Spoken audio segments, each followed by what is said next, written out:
अस्सलामुअलैकुम। आपका इस्तकबाल है अपने चैनल पर। आज हम जमात सुवम का अंग्रेज़ी मज़मून का सफ़ा number 8 Priya in the village 1 पढ़ेंगे।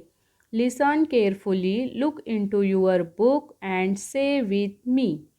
गौर से सुनो, किताब में देखकर मेरे साथ साथ दोहराओ।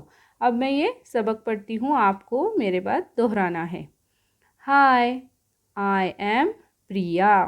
I live in a small village. There are many houses in our village. Village मतलब देहात.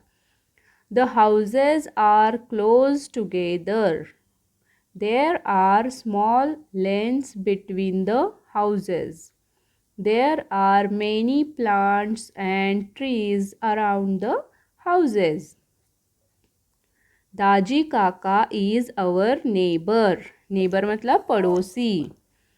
ही keeps cows and buffaloes. He milks them every day. We buy milk from him. It's nice and fresh and warm. अब देखो, हमने सबक पढ़ा और उसके बाद यहाँ पर एक सवाल दिया गया है. देखो, name the things you see in the picture. तस्वीर में नज़र आने वाली चीज़ों के अंग्रेज़ी नाम बोलो.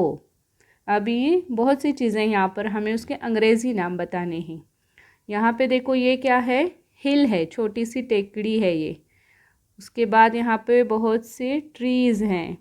यहाँ पे कोकोनट ट्रीज़ हैं, यहाँ पर भी कोकोनट ट्रीज़ हैं. ये जो है ये कुआं, उसको वेल कहते हैं. यहाँ पर हाउस है, ये भी हाउस है. यहाँ पर देखो काउज एंड बफेलोज हैं. ये ब्लॉक कार्ट है. ये डॉग है. यहाँ पर बॉय, ये गर्ल, ये टायर से खेल रहे हैं. गोट है, ये ग्रास है. यहाँ पर बाइसिकल है. ये औरत देखो कुछ लेकर आ रही है. और यहाँ पर ये काउज एंड बफेलोज हैं. और ये जो लगा हुआ है इसको बफेलो चिप या काउज चिप कहते हैं. ये मिल्क है. ये दाजी काका हैं. और ये बकेट है जिसमें दूध रखा हुआ है. यहाँ पर देखो एक लड़का स्टडी कर रहा है. ये कैट है. यहाँ पर है हेन. ये कॉक, ग्रास. देखो यहाँ पर ओल्ड वुमन बैठी हुई हैं.